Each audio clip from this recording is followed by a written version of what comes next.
Troisième et dernière partie de l'Africa News. Nous sommes toujours en compagnie de nos éditorialistes Gemma Teleb et Jean-François Kandji-Kombé. Et tout de suite dans l'actualité économique, pour soutenir les efforts du gouvernement tchadien dans sa gestion de la crise économique et sociale, l'État du Cameroun vient d'accorder un prêt bilatéral de 30 milliards de francs CFA au pays. Cet appui financier fait suite à une demande du président Idriss Déby Itno à ses partenaires afin de faire face à son déficit, notamment avec la baisse des cours du baril de pétrole. Ibrahima Djoumaba. Le Tchad traverse une crise socio-économique, notamment avec la baisse des cours du baril de pétrole et la baisse des exportations dans le secteur de l'élevage. Pour soutenir les efforts du gouvernement tchadien, le Cameroun a alloué un prêt bilatéral de 30 milliards de francs CFA à l'État tchadien. Ce soutien financier aidera ce pays d'Afrique centrale à faire face à son déficit budgétaire. Je pense que c'est d'abord un acte de solidarité.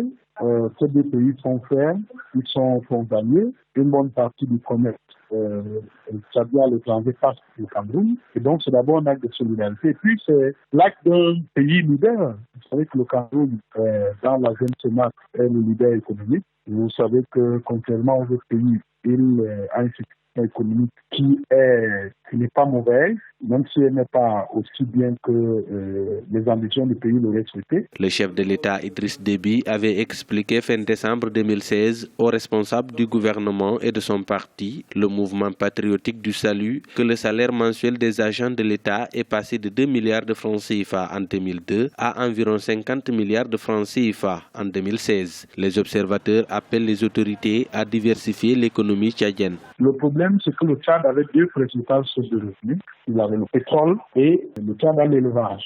Le problème, c'est que toutes les routes de l'élevage, des produits d'élevage ont été coupés par la guerre. Et le pétrole a vu le prix du baril chuter. À partir de cet instant-là, il faut diversifier les sources de recettes budgétaires. Il faut, en plus de l'élevage et des ressources, il faut développer l'agriculture. Au 26 décembre 2016, le Tchad n'avait enregistré que 25 milliards de francs CFA de recettes pétrolières contre 700 milliards de francs CFA il y a quelques années. Pour faire face à la crise sociale accentuée par des mois de grève dans le secteur public, le gouvernement a pris 16 mesures d'austérité pour la réduction des charges publiques, l'amélioration de l'efficacité de l'État et l'accroissement des recettes publiques. Entre mars et avril 2016, la Banque des États de l'Afrique centrale avait décidé de relever le plafond pour le financement des banques commerciales tchadiennes.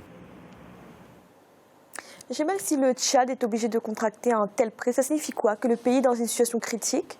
Il y a plusieurs lectures, mais laissez-moi me réjouir d'abord, me réjouir de la solidarité africaine, et ça c'est plutôt une bonne chose. Et donc avant de donner un avis pas très positif, je vais commencer par ça. La deuxième chose, c'est que je me réjouis de la santé financière du Cameroun. Ça suppose que le Cameroun est devenu donc un pays capable, il a toujours été un pays riche, mais là désormais il vient même en aide à ceux qui en ont besoin, et pas n'importe quel pays, le Tchad qui est quand même un petit émirat pétrolier pendant très longtemps.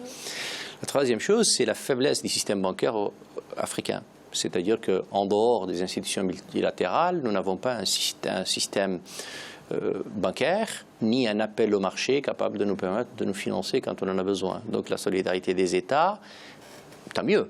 Et hélas, le prêteur en dernier ressort, y compris après les institutions multilatérales. Et puis le point que je ne peux évidemment pas m'empêcher de voir, c'est quel gâchis. Quel gâchis pour ce pays magnifique qui s'appelle le Tchad, qui a une économie qui fonctionnait bien et qui a tout misé sur le pétrole. Pétrole, richesse récente qu'il n'avait pas il y a 15 ans et dont il devient tributaire aujourd'hui. Comme quoi, en 15 ans, on est passé de rien à tributaire de quelque chose qu'on n'avait pas.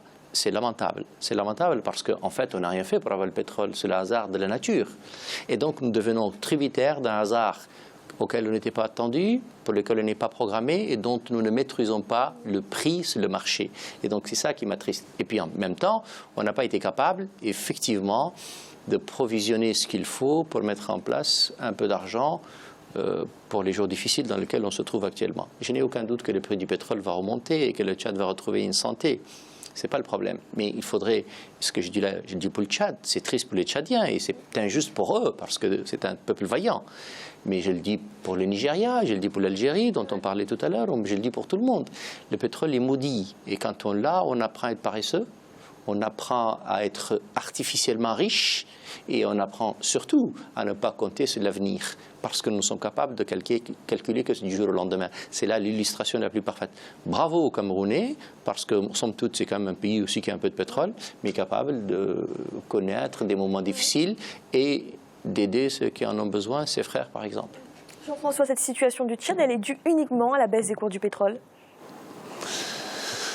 La baisse du cours du pétrole est la raison apparente, mais la raison de fond, les raisons de fond ont été évoquées tout à l'heure par Djemal. C'est la manière dont a été utilisé le produit du pétrole. Et le reportage le disait, il y a ce chiffre qui est un chiffre fantastique, négativement fantastique, qui est le passage de la masse salariale de la fonction publique de 2 milliards en 14 ans, de 2 milliards à 50 milliards. Ça montre que cette richesse qui était inespérée est arrivée à gonfler l'État, le secteur improductif, et n'a pas permis l'investissement dans les équipements, par exemple, qu'il faudrait pour le pays, les investissements nécessairement pour développer le secteur privé, par exemple, porteur de richesses, de nouvelles richesses. Ce sont des choix politiques qui sont en cause. Ce n'est pas tellement le pétrole, ce sont des choix politiques. Maintenant, il y a une mauvaise gestion alors ? Mais il y a d'abord une mauvaise planification de l'avenir, une mauvaise utilisation des fonds qui sont arrivés. On fait des choix. Lorsque vous avez la rente pétrolière, elle peut servir à plein de choses. Elle peut servir à construire des écoles, elle peut servir à construire des hôpitaux, elle peut servir à mettre en place des dispositifs, je dirais, d'intéressement ou en tout cas d'attrait pour le secteur privé, etc., renforcer les banques. Mais ces choix-là, ce sont des choix qui ont été faits, y compris notamment en ce qui concerne le Tchad. Il y a eu un choix d'investissement massif dans l'appareil sécuritaire et dans l'appareil militaire qui a permis au Tchad d'avoir un leadership au plan régional, mais pas seulement au plan de l'Afrique centrale. Mais maintenant, la facture va être très très chère et payée lourdement par les Tchadiens. Est-ce que c'est un bon choix? C'est pas à moi d'y répondre, c'est aux Tchadiens d'y répondre. J'ai mal à mot très rapide. Hein. Non, très rapidement. Oui. Il faut tout de même mettre un bémol. Les Tchadiens ont connu 2 guerres auxquelles ils n'étaient pas préparés. Mais ce n'est pas ce que je voulais dire. Je voulais dire c'est que la règle connue des 3 tiers, c'est la rente du pétrole, n'a jamais été appliquée par aucun pays. La règle des 3 tiers, c'est quoi? 1 tiers pour le budget de l'État, 1 tiers pour préparer les générations futures et 1 tiers pour le faire travailler. C'est ce qu'on appelle donc le fonds souverain. Il n'y a aucun pays pétrolier de le continent, c'est le continent africain qui l'a respecté. Regardez, n'importe quel pays européen riche et qui n'a pas besoin de ça, le fait. C'est ça qui m'attriste.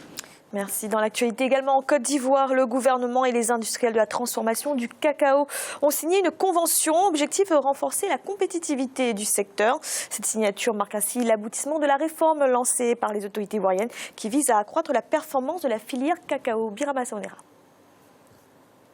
Renforcer les capacités dans la transformation locale des produits agricoles, voici l'une des ambitions du gouvernement ivoirien. Pour ce faire, une nouvelle convention vient d'être signée entre l'État et les industriels pour accroître la compétitivité de la transformation de la filière cacao. Cette convention va permettre de déterminer les engagements des broyeurs dans la transformation du cacao en produits finis ou semi-finis.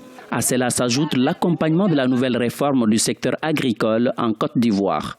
Nous serons à vos côtés pour réussir les nouvelles réformes ainsi engagées, la mise en œuvre effective des dispositions contenues dans la présente convention. Naturellement, nous serons prompts à suggérer des ajustements en cas de besoin. Les discussions relatives à la convention ont permis de conclure des engagements avec 6 broyeurs, représentant près de 350 000 tonnes produites en 2015 et 2016. Les discussions se poursuivront avec les autres sociétés de transformation, particulièrement sur les aspects concernant les niveaux d'augmentation de leur production. Levier important de l'économie ivoirienne, le cacao représente 15% du produit intérieur brut et génère 50% des recettes d'exportation.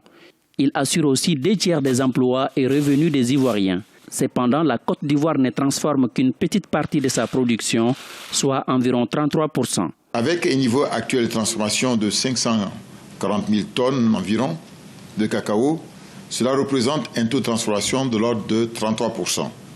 Notre pays devient d'ailleurs le premier transformateur mondial. Toutefois, l'essentiel de notre production, soit environ les 2 tiers, est exporté en l'état de matières premières brutes. L'ambition du gouvernement est d'atteindre un taux minimum de 50% à l'horizon 2020. Et je crois qu'on peut aussi fixer un taux de 70% au moins en 2025. Pour atteindre cet objectif, le gouvernement ivoirien joue sur la balance fiscale pour inciter les broyeurs locaux à accroître la transformation du cacao. Avec l'accroissement de la transformation, la Côte d'Ivoire pourrait limiter les importations du chocolat et autres produits dérivés du cacao. Elle pourrait également exporter une partie de sa production au niveau de la sous-région ouest africaine. Jemal, qu'est-ce qui manque à la Côte d'Ivoire pour passer ce cap de la transformation? Alors, on a parlé hors plateau et Jean-François m'a dit que 33% c'est bien. C'est bien. Je dis c'est déjà pas mal. Voilà. Et il n'y a aucun doute que c'est bien, mais c'est encore une fois insuffisant. Il faudrait définitivement qu'on comprenne, mais on le comprend. Le seul problème, c'est qu'on ne le fait pas. C'est qu'un État doit surveiller ses frontières, économiques j'entends, mais aussi les autres, en tout cas économiques, maîtriser son économie, transformer ses matières premières, créer de la valeur ajoutée, donc créer de l'emploi, de la richesse. Il n'y a aucun pays au monde qui est capable de s'enrichir s'il ne le fait pas. Les États européens qui étaient riches hier le sont toujours parce que par l'économie du 19e siècle, ils ont remplacé celle du 21e siècle, celle du savoir, de la science, de la technologie, mais aussi de l'assurance et de la banque. Nous n'avons ni l'une ni l'autre. Nous n'avons pas de système d'assurance qui fonctionne. Nous n'avons pas un système bancaire qui fonctionne. Nous n'avons pas une économie de l'intelligence qui fonctionne. Nous n'investissons pas assez dans la recherche. Et les matières premières dont la nature nous a gratifiées, nous ne les transformons même pas. Et même quand nos paysans le travaillent, parce qu'en Côte d'Ivoire, ce n'est pas seulement la nature, c'est aussi le travail des hommes, il n'est pas assez transformé. C'est-à-dire qu'il ne crée pas assez de valeur ajoutée. Ça donne du bonheur à Coca-Cola. Ça donne du bonheur à des industries américaines et tant mieux pour elles. Ça donne un peu d'argent aux producteurs, ça ne donne pas le reste. Il faut que définitivement nous comprenions cela et tant que nous ne l'avons pas compris, nous ne serons jamais des États riches. Merci. Et tout de suite, notre chiffre du jour. La production pétrolière de la zone OPEP a chuté à 34,18 millions de barils en décembre 2016. Un recul favorisé par l'accord de réduction de la production qui a permis d'affecter un quota à certains producteurs du cartel. Cette baisse de la production est intervenue malgré le boom des exportations en provenance de la Libye. Elle est liée en partie au recul de la production au Nigeria, premier exportateur de brut d'Afrique. Jean-François, est-ce qu'on peut s'attendre à une répercussion rapide sur les prix, que les prix remontent ?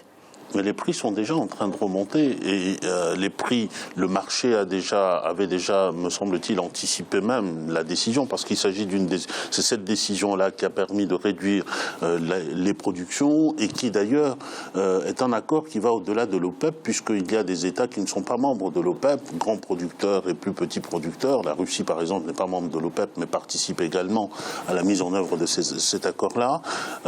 Donc les marchés ont déjà anticipé et les prix sont aujourd'hui avoisine les 60 $ alors que on était très très loin, on approchait des 30 $ il y a assez peu et nous discutions tout à l'heure en dehors des caméras avec Jemal on faisait des pronostics pour dire qu'à la fin de l'année on serait probablement aux alentours de 80 $, mais bon ça ce sont nos petits pronostics dans notre petite boule que personne ne voit ici à l'écran, mais nous sommes sur cette dynamique-là et la décision qui a été prise, si elle est respectée par les uns, les producteurs, les membres de l'OPEP, mais aussi par les autres, va pousser vers cela. Mais c'est une bonne nouvelle pour des pays comme le Tchad, dont nous avons parlé, pour d'autres pays, tous les pays pétroliers, mais c'est aussi, après avoir été échaudés comme ils l'ont été, on espère qu'ils tireront les bonnes conséquences, notamment l'application de la loi des 3/4, s'ils pouvaient même en faire des 4/4, ça serait excellent. Je vous expliquerai le dernier quart plus tard. Merci, c'est à présent la fin de cette émission. Demain, retrouvez le deuxième volet de cette semaine consacré au patrimoine culturel africain. Jean-François, merci d'avoir été là. C'est moi qui vous remercie, Fanny. Bonsoir. Et Jemal, merci également. Merci Fanny et bonsoir à ceux qui nous regardent. Et merci à vous de nous avoir suivis. À bientôt dans l'Africa Newsroom.